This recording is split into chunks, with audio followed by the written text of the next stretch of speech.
नमस्कार दोस्तों। Law of one यानी एक का कानून, या कह लीजिए एक का ज्ञान, या कह लीजिए एक के तरीके। यह उसका 44वां सत्र है, जो कि मार्च 28 1981 को रिकॉर्ड किया गया था। दोहराया जाता है कि इस किताब द्वारा दी गई सभी सूचनाएं और जानकारियां आप जान भी सकते हैं, मान भी सकते हैं, नज़रअंदाज भी कर सकते हैं और नकार भी सकते हैं, क्योंकि यह आपकी स्वतंत्र इच्छा या फ्री विल है, जो कि एक अनंत रचयिता द्वारा आपको दी गई है। एक बात और कही जाती है कि लॉ ऑफ वन पूरी तरह से सभी के लिए फ्री है। यदि कोई इकाई या व्यक्ति इसको निजी स्वार्थ के लिए इस्तेमाल करे तो वह उसकी व्यक्तिगत जिम्मेदारी होगी। और साथ ही साथ यह भी कहा जाता है कि यदि कोई व्यक्ति इसको अपनी भाषा में परिवर्तित करके दूसरों से साझा करना चाहे या फिर इन वीडियोस को अपने चैनल पर चलाना चाहे तो वह भी ऐसा कर सकता है, क्योंकि वह भी उसकी फ्री विल है। तो जैसा कि हमेशा राह कहते हैं, हम राह हैं। हम आपका स्वागत एक अनंत रचयिता के प्रेम और रोशनी में करते हैं। अब हम संवाद करते हैं। तो पहला सवाल डॉन करते हैं। कार्ला के मन में उसके जीवन क्षमता के संबंध में कुछ सवाल थे। हमें इसका मूल्यांकन करने में कठिनाई हो रही थी। क्या आपके लिए इस पर टिप्पणी करना संभव है? तो वो ये कह रहे हैं कि कार्ला जो है ना, अपने जीवन की क्षमता यानी कि वो जो ज़िंदगी जी रही है, उसको कहीं कहीं दिक्कतें आ रही हैं, तो उससे रिलेटेड उसके कुछ क्वेश्चंस हैं जो कि वो पूछना चाहती है। तो हमें समझने में उसको कठिनाई हो रही है कि हम उसको मतलब तोल भाव कैसे करें, मोल भाव कैसे करें उसका। तो वो कह रहे हैं कि क्या आप इसके ऊपर कोई टिप्पणी करना चाहेंगे? तो राय इसका जवाब देते हैं। हम कार्ला को स्कैन करते हैं और पाते हैं कि कार्ला के निर्णय के कारण हम बिना किसी उल्लंघन के सेवा कर सकते हैं, क्योंकि कार्ला का निर्णय उसकी इच्छा से काम करने की बजाय काफ़ी सावधानी पूर्वक मूल्यांकन का पालन करना है। यानी कि कार्ला इस काम को अपने मन से करने की बजाय इच्छा शक्ति के बल पर कर पा रही है। तो इस पार्ट में रा ने कहा कि देखो, हमने कार्ला को स्कैन किया है और क्योंकि हमने देखा कि हम इसकी आज़ादी का उल्लंघन नहीं कर रहे हैं, तो इस दिशा में हम अपनी सेवाएं दे सकते हैं अभी हम तुमको। तो उन्होंने बताया कि कार्ला को अपनी ना, जो होता है ना कि कभी कभी तो हमारा दिल कर रहा होता है किसी कार्य को करने के लिए। अब दिल तो कर रहा है कार्य को करने के लिए, लेकिन उसके लिए जो एक सेट माइंड चाहिए, मतलब दिमाग जैसा चाहिए, जिसको कहते हैं विल पावर, इच्छा शक्ति, वो भी तो होनी चाहिए ना।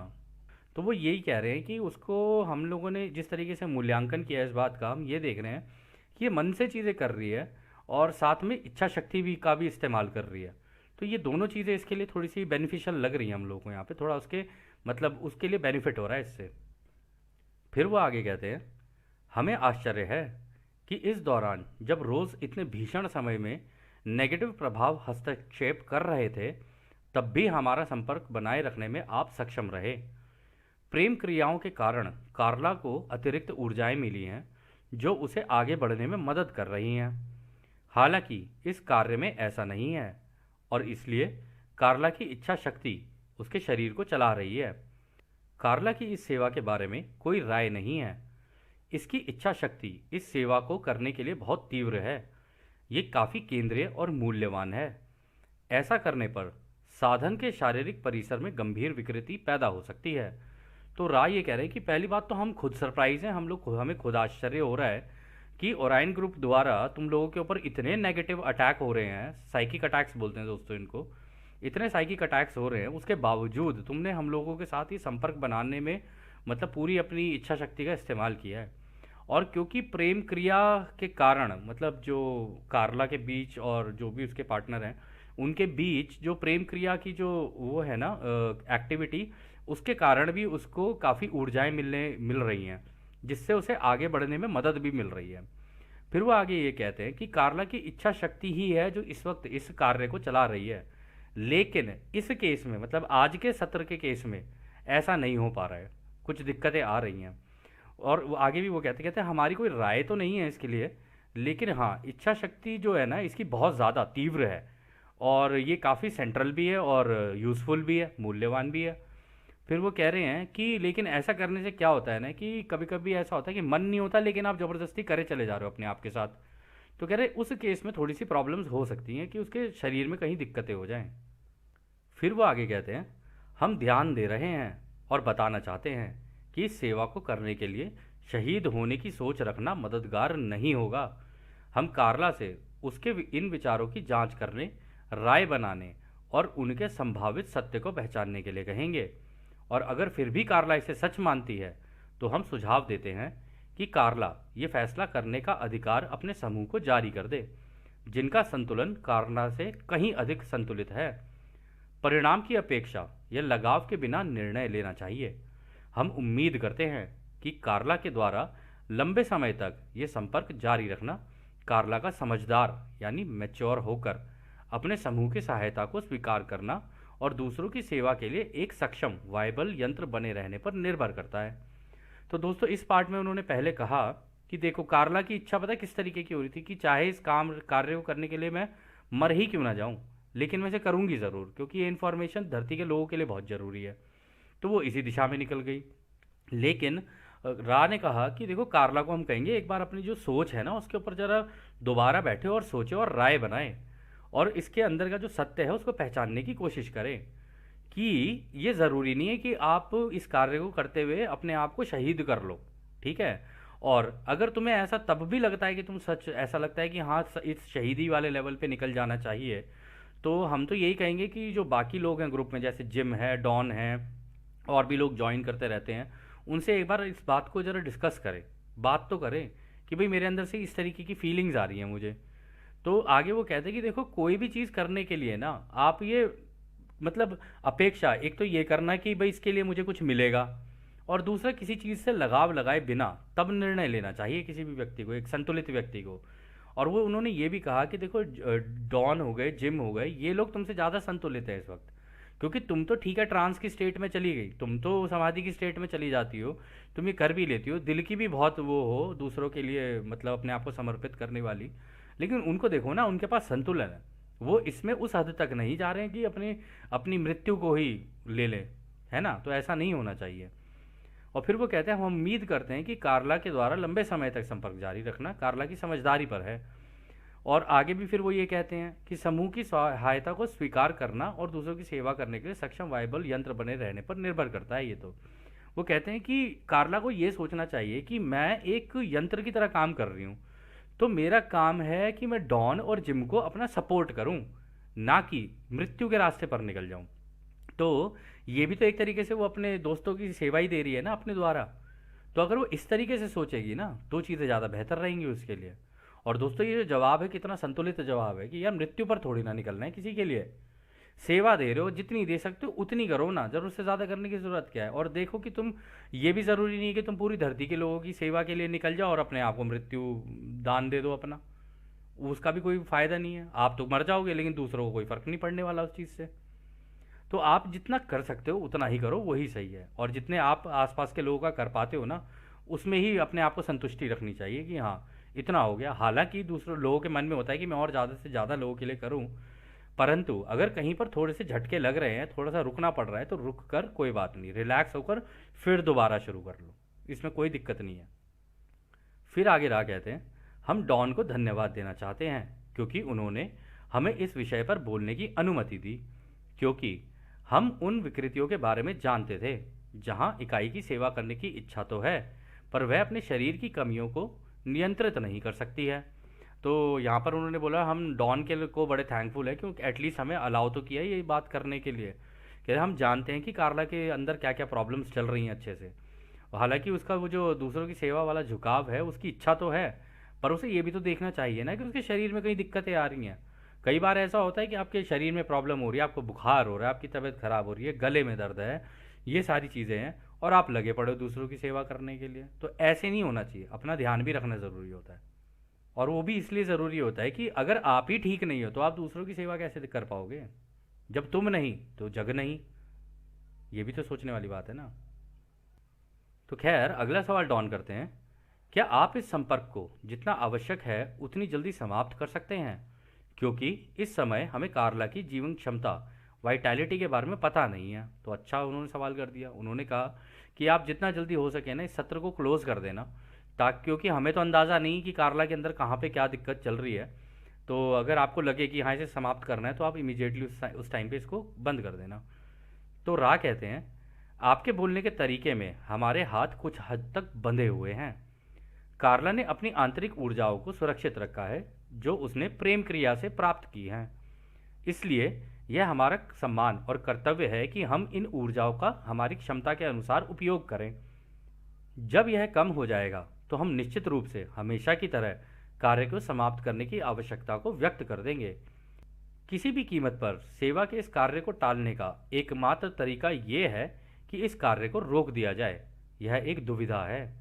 तो रा कहते हैं कि देखो, हमारे भी कुछ हाथ बंधे हुए हैं, और कार्ला जो है इसने जो प्रेम क्रिया की है, हो सकता है पिछली रात की हो, पिछले दिन की हो, सुबह की हो, पता नहीं।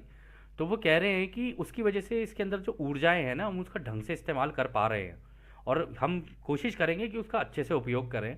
और उन्होंने ये भी कहा कि हम निश्चित रूप से ये कहेंगे कि भाई देखो, अगर ज़रूरत होगी ना इसको टालने की तो हम तुम्हें बता देंगे, और जहाँ इसे ख़त्म करने की ज़रूरत होगी ना, जैसे हम हमेशा बताते आए हैं, हम फिर से तुमको बता देंगे। फिर वो आगे इसमें ये भी कहते हैं कि देखो, अगर हमें ये सत्र सारे रोकने पड़े ना, तो हम रोक भी देंगे। अगर वो भी तब, अगर ये क्या कहते हैं, तुम्हारी इच्छा हो तो। और ये ही सबसे बड़ी दुविधा है कि इनको रोका जाए या ना रोका जाए। तो अगला सवाल डॉन करते हैं, क्या आप मुझे बता सकते हैं कि मैंने अपने बाएं कान में किस आवाज़ को सुना जब आपने अपना संचार शुरू किया? तो राह कहते हैं, यह एक नेगेटिव झुकाव वाले संकेत थे। तो दोस्तों, आपके लेफ्ट कान में कभी भी रिंगिंग हो ना, जैसे एक साउंड बड़ी तेजी से आएगा, कुंग करके एकदम से घुस जाएगा कान के अंदर, या फिर आपके कानों के जो लेफ्ट कान में है ना, उसमें बड़ी तेजी से ना ये जो एक आवाज़ कंटिन्यूअसली चलती रहती है ना, जो जो ब्रह्मांड का साउंड है, जो हमने हमेशा कहा है कि अगर आप चाहो तो मेडिटेशन में केवल इसी के ऊपर ही फोकस करते करते करते आप ट्रांस में जा सकते हो। ये भी बहुत अच्छा तरीका है इसको करने का। तो इस साउंड के अंदर अगर अचानक से एकदम से वृद्धि हो जाए ना, केवल एक कान में यानी उल्टे कान में, तो आप समझ सकते हैं कि वो ओरायन ग्रुप आपको साइकिक अटैक करने की कोशिश कर रहा है। लेकिन उसका भी तरीका भी रा ने इसमें बताया कि कभी इस तरीके का हो तो आपको इससे डील कैसे करना है। तो डॉन इसी से रिलेटेड अगला सवाल करते हैं, क्या आप मुझे बता सकते हैं कि हम पॉजिटिव झुकाव वाले संकेत को कैसे सुन सकते हैं? तो रा कहते हैं, दो प्रकार के पॉजिटिव संकेत होते हैं। सबसे पहले, दाहिने कान के स्थान पर संकेत यह इशारा है, जैसे आपको कोई बिना किसी शब्द के आपको संदेश देकर यह कह रहा है, सुनो, ध्यान से सुनो। अन्य पॉजिटिव संकेत में सिर के ऊपर एक स्वर सुनाई देता है, जो एक विचार के संतुलित होने की पुष्टि है। तो दोस्तों, ये दो चीज़ें भी हो सकता है आप लोगों के साथ कभी होती हो। तो अगर आपको कभी पॉजिटिव संकेत सुनना है ना, तो ये जो साउंड है ना, वो आपके राइट कान में होगा। ये जो रिंगिंग तेज होगी ना, ये राइट कान की तरफ होगी। राइट कान की तरफ रिंगिंग होगी, और आपको ऐसा लगेगा जैसे, मतलब ऑटोमेटिकली आपका फोकस भी ना, जब ये हो ना, तो इंसान का फोकस चला जाना चाहिए वहाँ पर कि ये मेरा राइट कान भी इतनी तेज़ी से रिंगिंग क्यों हो रही है। तो जब इस तरीके से रिंगिंग हो ना आपके कान की तरफ, तो आप उस तरफ ध्यान दीजिए। जैसे यहाँ पे कहा ना रा ने कि सुनो, ध्यान दो। तो इसका मतलब उस वक्त आपके दिमाग में जो चीज़ चल रही है ना, उसकी पुष्टि कर रही है कन्फेडरेशन की, हाँ जो तुम सोच रहे हो बिल्कुल सही सोच रहे हो। राइट साइड से कन्फेडरेशन हमेशा आपको सपोर्ट करती रहेगी। और दोस्तों, वैसे भी हम लोगों ने देखा भी है कि जो लोगों के कान भरने वाले लोग होते हैं ना, वो उल्टे कान से खेलते हैं। कहते हैं ना, पहले ज़माने में बोले करते थे लोग, और आज भी बोलते हैं कि देख रहे हो, उसके कान भरने की कोशिश कर रहा है। ये जो कान भरने की कोशिश होती है ना, ये आपने एडम और ईव स्टोरी में भी देखा होगा कि सांप से दर्शाया जाता है कि ईव के लेफ्ट कान के पास आके उसने उसके कान भरने शुरू कर दिए थे। और उसने ईव से ये कहा था, क्योंकि एप्पल लगा हुआ था जो उस पेड़ के ऊपर, जिसको so called garden of Eden बोलते हैं, उस पे जो सेब लगा हुआ था, उस सेब के अंदर एक सेब था जो बड़ा अलग तरीके से चमक रहा था। तो जब वो उसकी तरफ बढ़ी और लेने के लिए बढ़ी, तो एडम ने उसको रोका और कहा कि क्रिएटर ने कहा है कि कोई चीज़ अगर अलग से दिखे तो एक बार रुक जाना और देख लेना। वो कहती, पर ये देखने में बड़ा सुंदर लग रहा है मेरे को। उसके लेफ्ट कान से ना किसी ने उसको आवाज़ किया। उसने कहा, देख, रचयिता नहीं चाहते कि तुझे ज्ञान हो या तुझे नॉलेज मिले। तो इस तरीके से कुछ लोग कान भरते हैं, और ये एक संकेत होता है कि लोग क्या, जिन लोगों के द्वारा, मतलब ये जो ओरायन ग्रुप है वो लोगों के द्वारा भी करवा सकता है ऐसे, क्योंकि उसको पता है कि वो लोगों को मैनिपुलेट कर सकता है, और लोगों को नहीं पता कि इस तरीके की चीज़ें होती हैं। तो इस केस में ईव के साथ यही हुआ था। उसने जब वो एप्पल खाया तो वो एप्पल ऑफ नॉलेज था, यानी आर्टिफिशियल इंटेलिजेंस की नॉलेज। और वो जो एप्पल था ना, वो एप्पल आर्टिफिशियली क्रिएटेड था, होलोग्राफिक। देखने में असली था, लेकिन वो आर्टिफिशियली क्रिएटेड था, जिसके अंदर ये सारी नॉलेज, जो उल्टी ज्ञान है, ये सारा का सारा उसके अंदर था। यानी टेक्नोलॉजी और ये सारी चीज़ों से रिलेटेड ज्ञान, जो जिसके बेसिस के ऊपर उसने ईव को हथियाने की कोशिश की थी, या कह लो हथिया भी लिया था, एक तरीके से उसके दिमाग पर कब्जा कर लिया था। देखो, जितनी भी ये स्टोरीज होती हैं सिंबॉलिक होती हैं, दिमाग पे कब्जा करने वाली बात होती है ये। आप रामायण का उदाहरण उठा के देख लो। जब सीता घेरे के अंदर थी, तो जब रावण आया था, तो रावण ने क्या माया के खेल करके नहीं दिखाए थे? कभी हाथ से सेब बना दे, कहीं कुछ कुछ इस तरीके से करके दिखा रहा था। तो सीता को भी लगा था, सीता ने भी कहा था कि अरे वाह, आप तो बड़े मायावी हैं। तो उसने किसी तरीके से बहला फुसला कर सीता को बाहर निकाल लिया। ठीक है। अब जो सीता को बाहर निकाला, उसके बाद सीता हरण किया उसने। तो ये सिंबॉलिकली ये दर्शाया गया कि अब उसके दिमाग के ऊपर इसने कब्जा करने की कोशिश की है। तो इन चीज़ों को ना इस तरीके से सिंबॉलिकली अगर देखा जाए तो ज़्यादा सही है, रादर देन ये कि भाई वो एक स्टोरी है, उस स्टोरी के थ्रू कोई ना कोई ज्ञान दिया जा रहा होता है हम लोगों को। और इसमें भी उन्होंने एक चीज़ और कही थी इसी जवाब में, कि भाई एक संकेत और होता है कि तुम्हारे सर के ऊपर ना एक स्वर सुनाई देगा तुमको। ये जो स्वर होता है ना, कुछ इस तरीके का होता है कि आपका जो सर है, एक तो पीछे से आपको टिंगलिंग की सेंसेशन होनी शुरू हो जाएगी, जैसे सर के पीछे से किसी ने बाल खड़े हो रहे हो, इस तरीके से लगेगा। और सर के ऊपर ना एक टिंग करके सा होगा, और सर ऊपर से झन्ना, जिसे कहते हैं ना झन्नाहट सी हो जानी, वैसा होना शुरू हो जाता है। तो वो भी एक तरीका होता है कन्फेडरेशन का ये बताने का कि हाँ, ये जो अभी थॉट तुमने सोचा ना, इसके अंदर बैलेंस था, ये तुम्हारे अंदर एक संतुलित सोच थी ये तुम्हारी। तो इससे, इसके द्वारा भी कन्फेडरेशन आपकी मदद करने की कोशिश करती है, आपको आपके संतुलन को बनाने के लिए या उसमें गाइड करने के लिए, ताकि आपके वॉयलेट चक्रा के थ्रू उसको आपको बैलेंस किया जा सके। क्योंकि वो तो, और देख लीजिए ना, ये सर के ऊपर उन्होंने इसलिए कहा क्योंकि ये वॉयलेट चक्रा यहाँ पर है ना। जब वॉयलेट चक्रा यानी क्राउन चक्रा अगर यहाँ पर है, इसके अंदर कुछ हुआ, तो उसके द्वारा ये आपको इन्फॉर्मेशन दे देते हैं कि ये हुआ है। खैर, अगला सवाल डाउन करते हैं। क्या कोई अन्य तरह के नेगेटिव संकेत हैं जो मुझे मिल रहे हैं? तो रा कहते हैं, यह सही है। आप विचार रूप, शब्द रूप और झलक, दृश्य यानी विजन प्राप्त करने में सक्षम हैं। हालांकि आप इसमें अंतर कर सकते हैं। तो रा ने कहा कि हाँ, इस तरीके से तुम्हें मिल रहे हैं। जरा एक बार की अपनी सोच को देखना और अपने शब्दों को देखना, और ये जो झलक और विजन जो तुम्हें आते हैं, क्योंकि डॉन जो है, डॉन विजनरी टाइप का था। विजनरी नहीं कहा जा सकता, इसमें कई लोगों को विजन्स आते हैं, ऐसा नहीं है। कई लोगों का जब ये कुंडलिनी और ये सारी चीज़ें होनी शुरू हो जाती हैं या इस डायरेक्शन में चलने शुरू हो जाते हैं, तो उनको कुछ विजन्स आने लग जाते हैं। बैठे बैठे कोई विजन आ जाएगा आँख के सामने, या सो रहे होंगे। स्पेशली तब होता है ये जब सो रहे हैं, तो सोते सोते जब आधी नींद में होते हैं ना, तब ये विजन्स आने शुरू होते हैं। लेकिन वो भूल जाता है व्यक्ति, क्योंकि वो एकदम से निद्रा अवस्था के अंदर, फिर नींद की अवस्था के अंदर घुस जाता है। तो उस बीच में विजन्स आते हैं। और हाँ, कभी कभी ऐसे भी हो सकता है कि बैठे बैठे कोई आ जाए। तो रा ने उनको कहा था कि आप इन इस तरीके के जब विजन आ रहे होते हैं ना, तो उनके अंदर अंतर देखा करो, क्या ये प्रेम भरे हैं, या मतलब डरावने हैं, या गुस्से भरे हैं, या किस तरीके के हैं। इनसे आप अपना संतुलन बनाना शुरू करो। अगर प्रेम भरे होंगे तो डेफिनेटली कन्फेडरेशन के हैं। अगर कुछ भी ऊट पटांग ऊपर नीचे के हैं, तो इसका मतलब ये ओरायन ग्रुप के हैं। तो आप खुद ही अपने जजमेंट खुद ही करो। देखो दोस्तों, राह हमारे लिए जजमेंट नहीं कर सकते। यहाँ पर संतुलन बनाना, यहाँ की सीख ये हमारी है, और थ्रू आउट आगे जाते जाते सबको क्रिएटर के जैसा अपना संतुलन बनाना है। तो ऐसे ही सीखते जाओगे तभी तो संतुलन करोगे ना, तभी तो जाके आपको भी तो क्रिएटर बनना है, अनंत रचयिता। तो ये आपकी लर्निंग के लिए अच्छा है, वैसे हालांकि अच्छा तरीका बताया उन्होंने यहाँ पर। तो खैर, अगला सवाल डाउन करते हैं। क्या इसका कोई कारण है कि मैं नेगेटिव प्रकृति के इन संकेतों के प्रति खुला हूँ? तो रा कहते हैं, क्या आप सभी चीज़ें नहीं हैं? तो देखो दोस्तों, कितना सुंदर जवाब दिया उन्होंने। उन्होंने कहा कि यार नेगेटिव क्यों आ रही है मेरी तरफ चीज़ें? तो रा ने कहा, भाई नेगेटिव हो या पॉजिटिव, हैं तो सारे हिस्से रचयिता की रचना के, क्या आप सारी चीज़ें नहीं हो? मतलब इसमें वो ये कहना चाह रहे हैं, लगता है तुम्हें अभी तक समझ नहीं आया है कि रचयिता ने रचना की कैसे है, या तुम उस रचयिता की रचना के हिस्से कैसे हो। अगर तुम्हें ये पता होता तो तुम्हें पता चलता कि इसमें नेगेटिव पॉजिटिव दोनों पोलैरिटी हैं एक लेवल तक, और एक जगह पे जाके दोनों एक हो जाएंगी, ना नेगेटिव रहेगा ना पॉजिटिव, तब जाके सच्चा संतुलन आता है। तो खैर, आगे अगला सवाल डाउन करते हैं। मुझे लगता है कि यह एक अच्छा विचार हो सकता है, यदि हम इस संपर्क को समाप्त कर दें ताकि कार्ला आगे के संपर्क को जारी रखने से पहले और आवश्यक ऊर्जा प्राप्त कर सके। इस समय मेरा यह निर्णय है।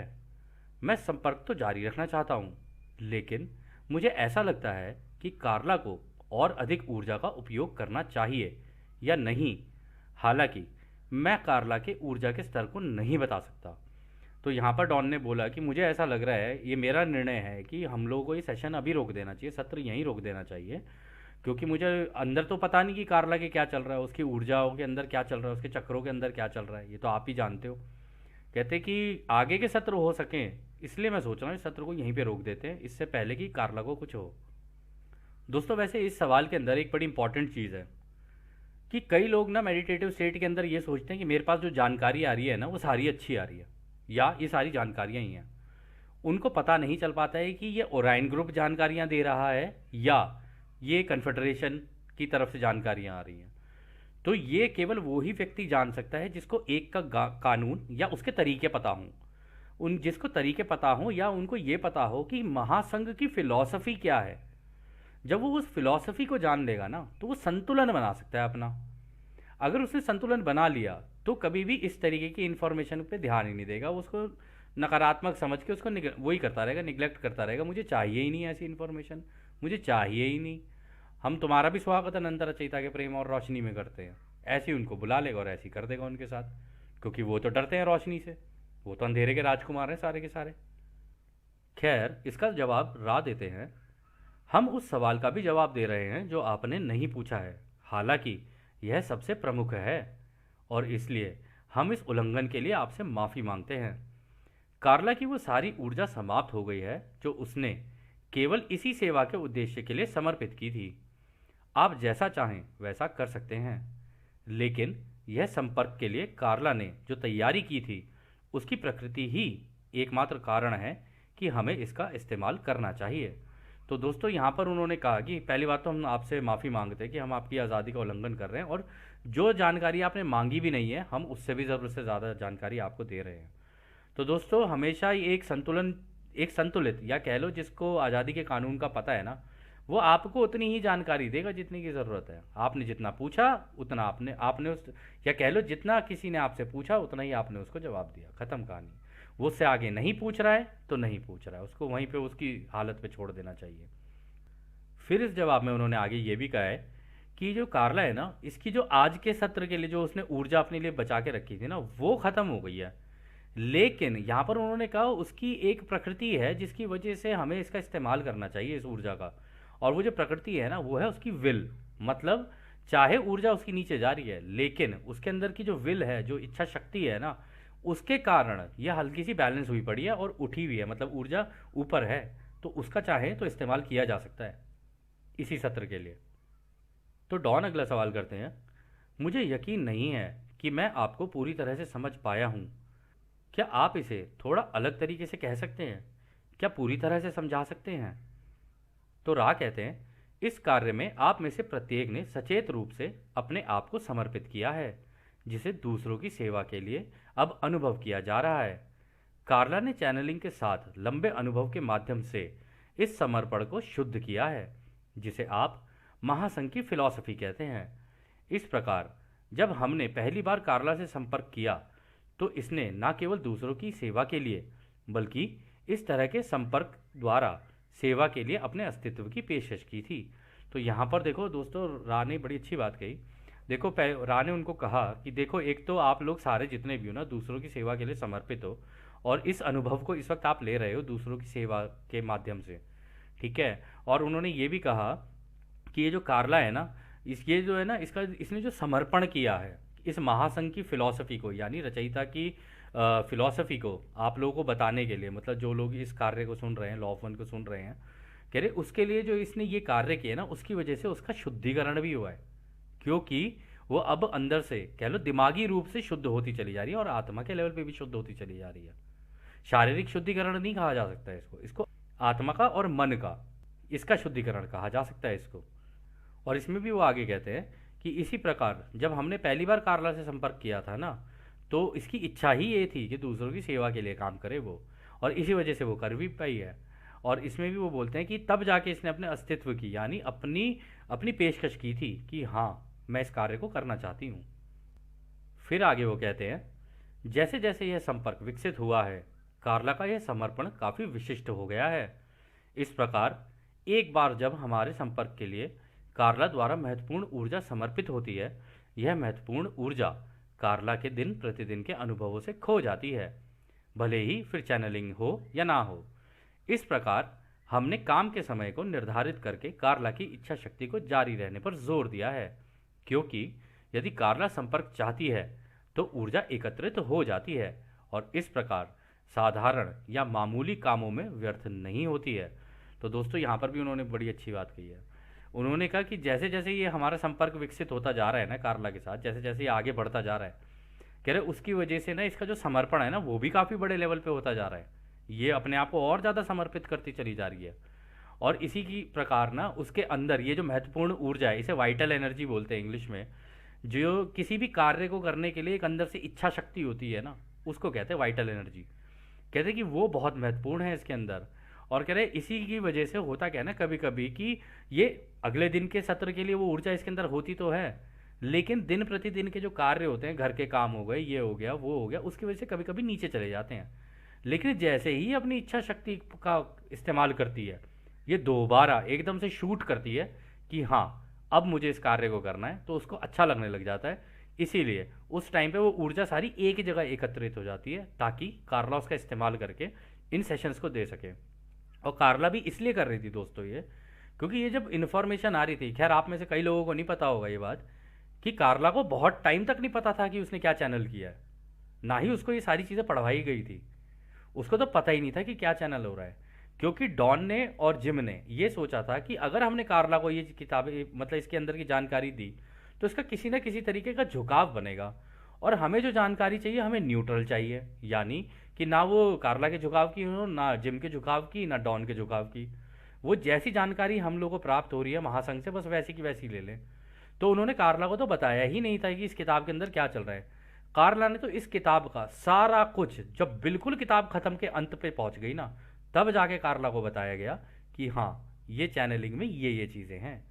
और कार्ला भी हैरान थी कि ये मैंने कैसे ये सारी चैनलिंग की, क्योंकि कार्ला को इसके अंदर जितनी जानकारियाँ थी वो कार्ला को कुछ नहीं पता था कि ये जितनी भी जानकारी इनके बारे में, कार्ला को कोई अंदाज़ा नहीं था, कोई आइडिया नहीं था कि ये इन्फॉर्मेशन उसके दिमाग में है भी या नहीं भी, और ना ही उसने पहले कभी इन चीज़ों को एक्सपीरियंस किया हुआ था या अनुभव किया हुआ था।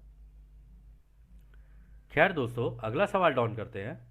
इस मामले में क्योंकि कार्ला की ऊर्जा पहले ही खो चुकी है, हम इस सत्र को जारी रख सकते हैं और हमें बहुत सावधानी से कार्ला की ऊर्जा की निगरानी करनी चाहिए। और सत्र कब होने चाहिए इसका एकमात्र जज होना चाहिए। क्या मैं सही हूँ? तो डॉन ने भी यहाँ बोल ही दिया कि हमें ना कार्ला की ऊर्जा पहले ही ऑलरेडी वो खो चुकी है। तो कह रहे कि हमें लग रहा है कि चलो ठीक है, इसे जारी तो रख सकते हैं, लेकिन सावधानी पूर्वक करेंगे इस कार्य को आज के इस सत्र को। कह रहे कि और हाँ, अब आगे से हम लोग इस चीज़ का भी ध्यान रखेंगे कि अब हमें जज होना चाहिए इस बात का कि सत्र को रोके या ना रोकें। ये दोनों चीज़ें हमारे को भी थोड़ा सा ध्यान रखकर चलनी चाहिए। तो रा कहते हैं, यह पूरी तरह से सही है। कार्ला के संपर्क को जारी रखने के पक्के इरादे ने पहले से ही कम ऊर्जा अवधि को बढ़ा दिया है। तो कह रहे कि इसकी इच्छा शक्ति के कारण ही है, आप कर सकते हो इस सेशन को, क्योंकि इच्छा शक्ति के कारण इसने बढ़ा दी अपनी ऊर्जा। तो डॉन कहते हैं, हमारे लिए यह बहुत बड़ा खुलासा करने वाली बात है कि इच्छा शक्ति का ऐसे इस्तेमाल हो सकता है। तो फिर वो आगे कहते हैं, हम में से प्रत्येक व्यक्ति को संकेत मिलते हैं और सपने दिखते हैं। मैं कम से कम एक बार जागने पर ऐसे संपर्क को सुनता हूं जो सामान्य रूप से सुनाई नहीं देता है। क्या आप कोई ऐसा तरीका बता सकते हैं जिससे हम किसी नेगेटिव स्रोत के प्रभाव को ख़त्म कर सकते हैं? तो उस टाइम पर भी दोस्तों देखो, जो डॉन है ना, उसको सपने आ रहे थे और संकेत भी मिल रहे थे उसके सपनों में। और आपको याद होगा, रा ने कहा है कि हमारा महासंघ जब भी किसी का झुकाव एक की इस झुकाव की तरफ होने लग जाता है ना, एक के कानून की तरफ या इस किताब की तरफ होने लग जाता है, तो उनको सपने भी अजीब अजीब से आने लग जाते हैं। और आप में से भी कई लोगों को आ रहे होंगे, हम जानते हैं अच्छे से, क्योंकि हमें भी आते हैं और आते रहे हैं, और ये बहुत लोगों के साथ होता है। तो इसमें कुछ नया नहीं है, लेकिन आपको अपने सपनों को उठते ही अगर आप लिख लोगे ना, और फिर उनका संतुलन देखोगे कि किस तरीके की मतलब झुकाव है इसका, नेगेटिव वाला झुकाव लग रहा है या पॉजिटिव वाला झुकाव लग रहा है, तो उसके बेसिस के ऊपर ना आप जज कर सकते हो कि किसने आपको सपने में कांटेक्ट किया है। क्योंकि सपने में कोई भी कर सकता है, नेगेटिव स्रोत भी कर सकते हैं और पॉजिटिव भी कर सकते हैं, दोनों ही हो सकता है। तो यहाँ पर भी डॉन ने यही कहा कि आप मुझे कोई तरीका बता सकते हैं कि किसी तरीके से नेगेटिव वाला जो स्रोत है ना, सोर्स, इसी को ही मैं किसी तरीके से इसका प्रभाव ही खत्म कर दूं। तो रा कहते हैं कई तरीके हैं, हम सबसे अधिक उपलब्ध या सरल विधियों को बताएंगे। सबसे उपलब्ध साधन ये है कि इस कार्य को करते समय यदि आपका संपर्क किसी अन्य इकाई जो कि नेगेटिव झुकाव का हो, तो प्रेम के ध्यान की अवस्था में जाकर खुद के लिए और उस भेजने वाले के लिए अनंत रचयिता के प्रेम और रोशनी को भेजा जाना चाहिए। यह सबसे आसान तरीका है जिससे इस तरह की घटनाओं का प्रभाव खत्म किया जा सकता है। और कहीं बेहतर है कि इस तरह के अनुभवों को भरोसे के साथ साझा करना और भेजने वाले के लिए करुणा और खुद के लिए कवच के साथ दिलों और आत्माओं को प्रेम और प्रकाश में शामिल करना। तो दोस्तों यहाँ पर बहुत इंपॉर्टेंट दो तरीके बताए हैं रा ने, जो कि हम भी इस्तेमाल करते हैं। ऐसा नहीं है कि हम आपको इस किताब के द्वारा ही, क्योंकि हमारे ऊपर भी पड़ते हैं साइकिक अटैक्स, ऐसा नहीं है हमारे ऊपर नहीं पड़ते। लेफ्ट कान से पता चल जाता है हम लोगों को, लेफ्ट कान से चूं करके एकदम से घुसती है एक आवाज़ और कान को ना भेदते हुए जाने की कोशिश करती है। यानी कि हमारे दिमाग में उस टाइम पे जैसे कोई थॉट चल रहा होता है ना, वो एकदम से घुसने की कोशिश करती है कान में लेफ्ट साइड से। तो हमें ये भी पता चल जाता है कि ये जो सोच इस वक्त मेरे दिमाग में चल रही है नेगेटिव सोच है ये, क्योंकि लेफ्ट कान से कन्फर्मेशन हो रही है उस चीज़ की। ठीक है ना। तो उस केस में क्या करना होता है ना, उस केस में फटाफट आंखें बंद करके थोड़ी देर के लिए एक हल्की सी ध्यान अवस्था में जाकर खुद के ऊपर रचयिता के प्रेम को गिरते हुए, उसकी रोशनी को गिरते हुए देखना चाहिए। और दूसरा, जो भेज रहा है ना उसके ऊपर भी इस प्रेम का और रोशनी का छिड़काव कर देना चाहिए उसके ऊपर। तो इसको ये बोलते हैं कि जब भी कभी ऐसा हो तो आपको मन ही मन ये बोल देना चाहिए उस नेगेटिव एंटिटी के लिए भी कि मैं अपने आप को और ये जो एंटिटी है, इन दोनों को अपने एक अनंत रचयिता के प्रेम और रोशनी से शुद्ध करता हूँ और उन्हें अनंत रचयिता के प्रेम और रोशनी में भेजता हूँ। जैसे ही आप करोगे ना, वो घबराकर पीछे हट जाती हैं। वो इसलिए क्योंकि रोशनी में उनके अस्तित्व खत्म होने की बात हो जाती है, तो पीछे हटना ही मतलब प्रिफर करते हैं। और इसमें एक और तरीका है उन्होंने जो बताया है, उन्होंने कहा है कि जिसने भेजा है ना इस तरीके के अनुभवों को आपको, तो हो सके तो जो आपके लॉ ऑफ वन या फिर आपके इस तरीके के मेडिटेटर फ्रेंड्स हैं, उनसे आप इन सपनों को साझा कर लो, आपस में एक दूसरे को बताओ, ताकि दूसरा व्यक्ति भी जज करके बता सके ये मुझे नेगेटिव या पॉजिटिव लग रहा है। तो उसमें भी आपको एक मदद मिल जाएगी। तो आपको जो भी मदद मिले ना, उसके हिसाब से उस एंटिटी को वो प्रेम और रोशनी भेजना है और अपने दिल पर अनंत रचयिता की प्रेम और रोशनी का कवच लगा लेना है अपनी ध्यान अवस्था के अंदर जाके, ताकि इस तरीके की नेगेटिव एंटिटीज आपके ऊपर अटैक ना करें। तो खैर, अगला सवाल डाउन करते हैं। क्या आप मुझे कार्ला के आज सुबह के सपने का स्रोत बता सकते हैं जो उसने जागते ही मुझे बताया था? तो रा कहते हैं सपने की भावना ओरायन से प्रभावित थी। सपने का आवरण, क्लोथिंग या कह लो डिजाइन, कार्ला के अवचेतन अनकॉन्शियस मन में प्रतीकों से संबंधित पैटर्न्स को और अधिक प्रकट कर रहा था। तो वो कह रहे हैं कि ये जो अटैक किया था उसके सपने में, या जो सपना उसे आया था, ये ओरायन ने किया था। और उस सपने का जो डिज़ाइन था ना, वो इस तरीके से था कि उसके अवचेतन मन यानी सबकॉन्शियस माइंड के अंदर या कह लो अनकॉन्शियस माइंड के अंदर उसको प्रतीकों से संबंधित पैटर्न्स दिख रहे थे। आपको याद होगा हमने पिछले सत्र में सिंबॉलिज्म की बात की थी, सिंबॉलिक जो होते हैं सिंबलिज्म, कि उसके द्वारा उसका इस्तेमाल करके उस पर अटैक करने की कोशिश कर रहे थे। तो इस वजह से वो ज़्यादा प्रकट हो रहे थे उसकी सपनों के अंदर। खैर, तो अगला सवाल डाउन करते हैं। कई साल पहले ध्यान में मेरा हाथ चमकने लगा था और बिना मेरी इच्छा के तेजी से हिल या कांप रहा था। वह क्या था? तो दोस्तों, हो जाता है कभी कभी ऐसे मेडिटेशन में ना, आपके साथ भी हो सकता है, किसी के साथ हो जाए। आपको अपने शरीर का कोई अंग, या तो हाथ, पाँव, या स्पेशली नीचे घुटने जो होते हैं, घुटने से नीचे आपको ऐसा लगने लगे जैसे कि इनके अंदर ना ये चमकने लगे, एक लाइट सी आ गई है। और ये कभी कभी गर्दन के अराउंड भी होता है, गर्दन और शोल्डर के अराउंड भी होता है ये, या दिल के अराउंड भी हो सकता है। ये कुछ जगहें हैं जो हम आपको मतलब अपने अनुभवों के हिसाब से बता सकते हैं। तो कहते हैं अगर इस तरीके की लाइट हो जाती है ना, तो आपको वहाँ पे ना तेज़ी से कंपन होती हुई पता चलेगी, जैसे कि वो चीज़ ना हिल रही है या घूम रही है। इस तरीके से हो सकता है आपके साथ हो जाए। तो राइस का जवाब देते हैं, वह घटना एक समानता थी जो आपको आपके हायर सेल्फ द्वारा उपलब्ध कराई गई थी। वह समानता यह थी कि आप जिस तरह से रह रहे थे वह फिजिशियन, वैज्ञानिक या डॉक्टरों द्वारा नहीं समझा जा सकता था। तो वो ये कह रहे हैं कि उस केस में इसका मतलब ये होता है कि आपका कांटेक्ट आपके हायर सेल्फ से बन रहा है, और आपका हायर सेल्फ ही आपको ये बता रहा है कि भाई ये देखो, जिस तरीके से तुम जी रहे हो ना, शायद इसके अंदर कुछ चेंजेस की ज़रूरत है, या बिल्कुल सही दिशा में तुम जा रहे हो। लेकिन अगर तुम किसी डॉक्टर से, किसी साइंटिस्ट से, किसी फिजिशियन से अगर तुम ये डिस्कस करोगे, तो वो नहीं बता पाएगा तुमको कि तुम्हारे साथ ऐसा हो रहा है तो क्यों हो रहा है। क्योंकि कण कण तुम्हारे ना तेजी से वाइब्रेट करने शुरू हो गए, और जब वो वाइब्रेट करेंगे तो उनके अंदर लाइट और तेज हो जाएगी। इस वजह से तुम्हारे शरीर के वो हिस्से ना, उनके अंदर लाइट जलने लग जाती है। अगर आप लोगों को ऐसा लग रहा है कि ये कोई चमत्कारी चीज़ है, तो ये चमत्कारी नहीं, नॉर्मल है। हमने हमेशा कहा है कि अगर आपको कोई भी चीज़ चमत्कारी लगे ना, उसको कभी भी सुपर नेचुरल ना समझे, उसको सुपर नॉर्मल समझे, क्योंकि ये आप सबके अंदर ही है, और किसी की भी कभी भी एक्टिवेट हो सकती है। फिर अगला सवाल डाउन करते हैं।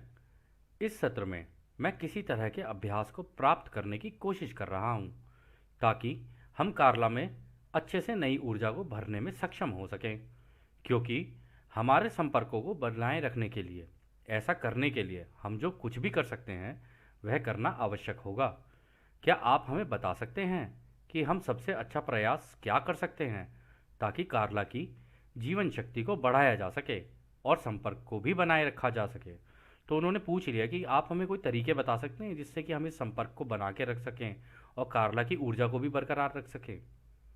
तो रा कहते हैं, आपका अनुभव आपके अनंत बुद्धिमानिता से संपर्क के कारण चल रहा है, इसलिए कार्ला की महत्वपूर्ण ऊर्जा पर इसका सीधा असर नहीं होता है, वह इसको सह सकती है। तो उन्होंने बोला क्योंकि डॉन जो है उसका अनुभव जो है, या कह लो कार्ला जो है उसका अनुभव जो है ना, वो अनंत बुद्धिमानिता यानी रचयिता की सोच से जाकर मिल चुकी है इस वक्त।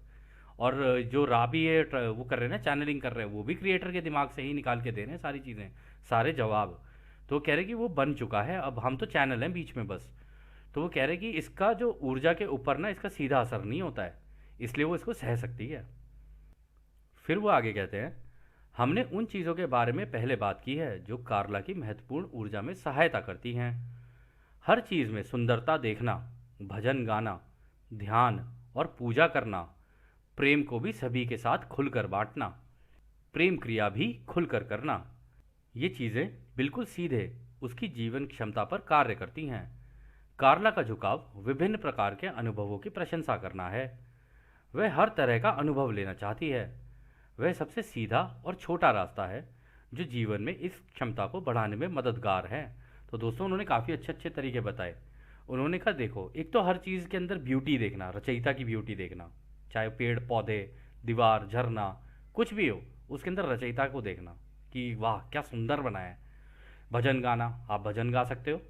आप ध्यान, ध्यान तो मैंडेटरी है ही कि मतलब हाँ मेडिटेशन करना। आप पूजा करना चाहते हो, आप पूजा कर सकते हो। और जो आपका प्रेम है ना अंदर से, उसे खुलकर दूसरों से बांटना, ठीक है। और जो आप प्रेम क्रिया की जो ये एक्टिविटी करते हो, इसको भी खुलकर करना है। ऐसा ना हो कि इसके अंदर भी आप कर तो रहे हो लेकिन आप कह रहे हो नहीं नहीं पता नहीं सामने वाला क्या सोचेगा, नहीं नहीं पता नहीं, अब मैं हम कर तो रहे हैं लेकिन ये पता नहीं सामने वाला मेरा पार्टनर क्या सोच ले। उसको भी खुलकर करना चाहिए। दोनों के ही दिमाग खुले होने, इस केस में दोनों के ही दिमाग खुले होने चाहिए इस एक्टिविटी को करते हुए। तो आगे वो कहते हैं कि इन सभी चीज़ों का ना इसके ऊपर इम्पैक्ट पड़ता है। और ये जो कार्ला है ना, इसका बिहेवियर कुछ ऐसा है कि वो इन अनुभवों की प्रशंसा करती है। जितने भी उसकी ज़िंदगी में अनुभव होते हैं ना, उनको खुलकर जीती है और खुलकर प्रशंसा भी करती है उसको। और उसकी आदत है कि नए नए अनुभव लेना, कि मतलब आपने देखे होंगे ना कई लोग वो एक चीज़ से जल्दी बोर हो रहे हैं, फिर नए अनुभव, फिर वो नए अनुभव, फिर वो नए अनुभव। तो कार्ला का भी कुछ ऐसे ही था। हालांकि वो मेडिटेट करती थी, उसको पता थी सारी चीज़ें, लेकिन उसे नए नए तरीके के अनुभव लेने अच्छे लगते थे, जिसकी वजह से उसको ये मदद मिल रही थी। और जितने नए अनुभव आते रहेंगे ना आपकी ज़िंदगी में, आप अपनी ज़िंदगी के अंदर ना एक ऊर्जा बनी हुई देखोगे, हमेशा देखोगे। जितने आप रेपिटेटिव काम रोज़ करते रहोगे ना, आपको लगेगा कि मेरी ऊर्जा नीचे जा रही है, और आप बोर भी होना शुरू होगे। इसलिए कहते हैं कि टाइम टाइम पर थोड़ा सा वेकेशन, कहीं इधर ट्रैवल करना, उधर ट्रैवल करना, इससे मिल लेना, दोस्तों से मिल लेना, किसी से मिल लेना, पार्टी करनी, चलो ठीक है पार्टी कर ली, ये कर लिया वो कर लिया। सारी चीज़ें ज़िंदगी की हिस्सा हैं, और सारी चीज़ें ज़िंदगी के अनुभवों का हिस्सा हैं। और जब भी आप दोस्तों से मिलोगे, ये सारी चीज़ें करोगे, तो आपकी ऊर्जा ऊपर जाएगी। जब ऊर्जा ऊपर जाएगी तो आप और बेटर और बेहतर महसूस करोगे। या फिर आप बाहर भी अगर घूमने कहीं जाते हो, तो आप बहुत अच्छा महसूस करोगे, उससे ऊर्जा बरकरार रहेगी। फिर अगला सवाल डॉन करते हैं। मैं जादुई प्रथाओं के आगे बढ़ने की प्रक्रिया वाला चित्र, the diagram of advancement of magical practices देख रहा हूँ, जो कि मालकुट से शुरू होकर केथर पर समाप्त होती है। मैं सोच रहा था कि क्या ये रंग या घनत्वता से मेल खाते हैं, जिसमें मालकुट एक के रूप में, यशोद दो के रूप में, होद और नेटजक तीन हैं, टिरपेथ चार, और आगे भी इसी तरह। क्या यह सही है? तो दोस्तों यहाँ पर जो डॉन ने सवाल किया ना, वो जो सवाल किया उस केस में हम आपको एक चित्र के द्वारा इसको समझाने की कोशिश करते हैं, जो कि आपको इस किताब के अंदर जो पिछली बार बात हुई थी ना, गोल्डन डॉन वाली जो किताब थी उसके बारे में। और आप में से कई लोगों ने एक सवाल भी किया था कि ये जो गोल्डन डॉन वाली किताब है, इसके काफ़ी वर्जन आप लोगों को मिल रहे हैं, इसका एक्चुअल वाला कौन सा है? तो इसकी जो एक्चुअल किताब है ना दोस्तों, वो ये है। वो इस तरीके की पेपर बुक है, अगर आप लोगों को दिख रही हो। ये लिखी थी इज़राइल रेगार्डी ने, और इसका 7th एडिशन, और हो सकता है शायद कोई लेटेस्ट भी आ गया हो, जो रिवाइज हुआ है और करेक्ट किया है जॉन माइकल ग्रियर ने। ठीक है, तो आप चाहें तो इस किताब को पढ़ना चाहें तो आप पढ़ सकते हैं। परंतु ये कैबलिस्टिक एक हर्मेटिक सिस्टम है। जैसे हमारे यहाँ पर भी अध्यात्म के अलग अलग तरीके हैं, इवन अगर आप देखोगे मेडिटेशन के भी अलग अलग तरीके हैं। तो ये हर्मेटिसिज्म, ये भी अपने आप में एक तरीका है। ये उनके रिचुअल्स और उनके राइट्स है। हर्मेटिक ऑर्डर लिखा हुआ है ना यहाँ पे, ये उसके तरीके हैं। तो यदि आप पढ़ना चाहें तो आप पढ़ सकते हैं। तो यहाँ पर जो डॉन ने सवाल किया था कि क्या इन ये जो इस किताब के अंदर भी दिए गए हैं, और क्योंकि डॉन ने किताब पढ़ रखी थी, तो वो कहते हैं क्या इनका भी चक्रों से या उनके रंगों से कुछ लेना देना है? कि ये जो नीचे से शुरू होता है, ये मालकुट होगा पहला, यशोद होगा दूसरा, ये हौद और नेत्जा ये होंगे तीसरा, फिर ये तिफरत होगा चौथा, फिर ये गेउरा और हेसेद ये होंगे पांचवा, दात होगा छठा, बिना और चोकमा ये होगा सातवां, और जो केतर है वो होगा आठवां। कि नीचे से ऐसे चल के क्या इस तक जाते हैं? तो राय इसका जवाब देते हैं, यह बुनियादी तौर पर गलत है। हालांकि आपकी सोच सही रास्ते पर है। इन स्टेशनों में से प्रत्येक में ऊर्जा केंद्रों की एक जटिल संख्या और छायांकन, शेडिंग के साथ ही इसके कुछ हिस्से अलग अलग संतुलन करते हैं। नीचे का, मध्य का, ऊपर का और कुल संतुलन। इस प्रकार प्रत्येक स्थिरता में जटिल कॉम्प्लेक्स रंग या किरणें और जटिल मूल्य चार्जेस हैं। तो उन्होंने कहा देखो, तुम बुनियादी तौर पर अगर इसको देखोगे जिस तरीके से हमने तुम्हें बताया है, तो उससे तो मैच नहीं करेगा ये। लेकिन हाँ, ये भी ऊर्जा केंद्रों से ही रिलेटेड है, और उसका थोड़ा सी शेडिंग, यानी मतलब उससे उसका थोड़ा सा जो है उसकी छाया है इसके अंदर। आप ये नहीं कह सकते कि एग्जैक्टली यही है, कह रहे। लेकिन उसमें तुम चाहो तो इसके अंदर अलग अलग संतुलन के भी तरीके दिए हुए हैं इस किताब के अंदर भी। तो वो कह रहे नीचे से चलेगा, फिर बीच में आएगा, फिर ऊपर जाएगा, फिर कुल संतुलन। यानी यहाँ से वो ये कह रहे हैं कि हाँ, मालकुट से चलेगा, फिर यहाँ का बीच का ऑर्डर होगा एक, फिर मिडल ऑर्डर होगा यहाँ पर ऊपर का एक, फिर एंड में जाके केथर जाके एकदम जो है टोटल हो जाएगा, जैसे कि क्राउन चक्रा होता है। तो वो कहते हैं कि यहाँ पर अगर तुम देखोगे तो अलग अलग रंग हैं इसके अंदर भी, कॉम्प्लेक्स हैं, शेड्स बने हुए हैं। हाँ, तुम ये नहीं कह सकते कि एक ही रंग को ढंग से बताया गया है। एक रंग के अंदर भी अगर और रंग मिला दोगे तो उससे क्या हो सकता है, ये क्या हो सकता है, ये सारी चीज़ें इसके अंदर हैं अगर तुम जानना चाहो तो। और इसके अंदर अलग अलग चार्जेस भी हैं, नेगेटिव और पॉजिटिव। इसीलिए इसके अंदर तुम देखोगे तो डिवीजन है। यहाँ पे हॉड, नेत्जा, गेवुरा, हेसेद, बीना, चोकमा। तो यहाँ पर वो कह रहे हैं पॉजिटिव भी है नेगेटिव भी है, पॉजिटिव भी है नेगेटिव भी है, पॉजिटिव भी है नेगेटिव भी है। तो दोनों चीज़ें चल रही हैं इसके अंदर। फिर अगला सवाल डॉन करते हैं, क्या ये ठीक है इसके बाएं हाथ का मार्ग खुद की सेवा के मार्ग को दर्शाता है और दाएं हाथ का मार्ग दूसरों की सेवा को दर्शाता है? तो यहाँ पर जो डॉन ने सवाल किया, उन्होंने कहा ये जो हॉड, गेवुरा, बिना, ये जो हैं ये क्या मतलब ये दर्शाते हैं कि दूसरों की सेवा का रास्ता, और ये नेत्जा, हैसेद, चोकमा, क्या ये दर्शाते हैं कि क्या कहते हैं ये खुद की सेवा का रास्ता है? तो राइस का जवाब देते हैं, यह इस कार्य की अंतिम पूर्ण सवाल होगा। यह गलत है। ये स्थिर रिश्ते हैं। प्रत्येक पथ में इन रिश्तों की पेशकश की गई है। इन शक्तिशाली विचारों के साथ काम करने में अभ्यासी यानी प्रैक्टिशनर का उद्देश्य कार्य के झुकाव को तय करता है। ये तो बस एक टूल्स या तरीके हैं। तो रा कहते हैं नहीं नहीं, ऐसा नहीं है कि लेफ्ट में से तुम ये कह रहे हो कि लेफ्ट में से इधर निकल जाओगे तो ये दूसरों की सेवा का रास्ता है, इधर से निकलोगे तो खुद की सेवा का रास्ता है। वो कह रहे ऐसा नहीं है, कह रहे इनके बीच में भी आपस में जो रिलेशंस होते हैं ना, उनकी पेशकश की गई है। और ये जितने भी इसके अंदर जो आइडियाज़ दिए गए हैं ना, वो बड़े शक्तिशाली हैं। तो जो भी व्यक्ति इसको करता है ना, इसका इस्तेमाल, वो अपने उद्देश्य के लिए इसको किसी भी तरीके से कर सकता है। वो चाहे तो जिस दिशा में चाहे वहाँ अपना झुकाव बना ले। तो उन्होंने कहा है कि ये तो बस टूल्स हैं, ये तो तरीके हैं, अब तुम चाहो तो इनको इस्तेमाल कर लो, नहीं चाहते हो तो ना करो। ये तो तुम्हारे झुकाव के ऊपर है। हो सकता है इसको करते करते तुम ऐसी मैजिकल पावर्स तो तुम्हारे पास आ जाए कि तुम दूसरों की सेवा के बजाय खुद की सेवा के रास्ते पे चले जाओ, कि लोग तुम्हारे पास आने लग जाएं और तुम कहो अरे यार इससे तो अच्छा खासा पैसा कमाया जा सकता है। तो आप करने निकले थे दूसरों की सेवा और यहाँ पे आप लग गए अपने पैसे कमाने के अंदर। तो ये भी हो सकता है कि आपका झुकाव इस डायरेक्शन में हो जाए। ये भी हो सकता है कि आप जैसे हमारे और भी पीछे से इतने असेंडेड मास्टर्स आए, उन्होंने पैसे की चिंता किए बगैर, मतलब बहुत ही बेयर मिनिमम अगर उनको किसी ने दे दिया तो ही वो ले लेते थे। अपने मुंह से उन्होंने कभी नहीं मांगा कि भाई हमारी सर्विसेज के इतने पैसे, हम ये दे रहे हैं हमारे इतने पैसे, उन्होंने कभी इस तरीके से नहीं किया। तो वो कह रहे हैं कि यहाँ पर भी झुकाव बन सकता है, झुकाव यहाँ पर भी बन सकता है, दोनों तरफ ही हो सकता है। ये तो उस प्रत्येक व्यक्ति के ऊपर है। खैर, फिर अगला सवाल डॉन करते हैं। एक अंतिम प्रश्न के रूप में मैं सिर्फ यह पूछूंगा कि क्या यह संभव है कि इपिस्मिस के लिए पॉजिटिव या नेगेटिव दोनों झुकाव होंगे, या तो कोई भी झुकाव नहीं होगा। तो दोस्तों, इपिस्मिस का जो मतलब होता है ना, इस किताब के द्वारा, अगर इस किताब के अंदर बताया गया है, इपिस्मिस को इंग्लिश में कहेंगे is the highest mode of attainment and essentially the super relative of self. In other words, it is the epitome of selfness. If you are an ipsissimus you are the selfiest. यानी कि इपिस्मस वो व्यक्ति होता है जो इन तरीकों का इस्तेमाल करते हुए, जो कि इस किताब के अंदर बताए गए हैं गोल्डन डॉन के अंदर, कि या कह लो यहाँ पर ये जो ये सिस्टम है, ये अपने आप में भी एक सिस्टम है। जैसे हर जगह पे सिस्टम होते हैं ना, चक्रों के सिस्टम होते हैं, चक्रास का भी अपना जो हमारा बना हुआ है ना, वो अपने आप में एक सिस्टम है। ये हेर्मेटिक एक ऑर्डर है, उसका सिस्टम है। तो इसमें वो कह रहे हैं कि ये सबसे हाईएस्ट अटेनमेंट होता है खुद की सेवा के रास्ते वाला। ठीक है, इपिस्मिस उस व्यक्ति को कहा जाता है जो खुद की सेवा के रास्ते पर हाईएस्ट अटेनमेंट, मतलब जादुई शक्तियां भी प्राप्त कर चुका है, या काला जादू कह लीजिए, उसको एकदम उसके सुपर हायर लेवल पे जा चुका है, उसका अपने लिए पूर्ण रूप से इस्तेमाल कर सकता है उसका वो। और ये टॉप मोस्ट होता है इसमें अटेनमेंट, इपिस्मिस उसको बोला जाता है जो इसमें टॉप लेवल पे पहुंच गए इसका इस्तेमाल करते करते इन जादुई शक्तियों का। तो वो कह रहे हैं कि ये बिल्कुल ही, इसमें तो इंसान बिल्कुल ही सेल्फ हो जाता है, मतलब जितना हो सके उतना सेल्फिश होने के लिए इसका इस्तेमाल किया जा सकता है। तो अंत में उन्होंने यही कहा, इपिस्मस ऐसे ही व्यक्ति को कहा जाता है। तो राय इसका जवाब देते हैं। हम इसका जवाब एक विशेष तरीके से इस शब्द का मतलब बताकर देंगे।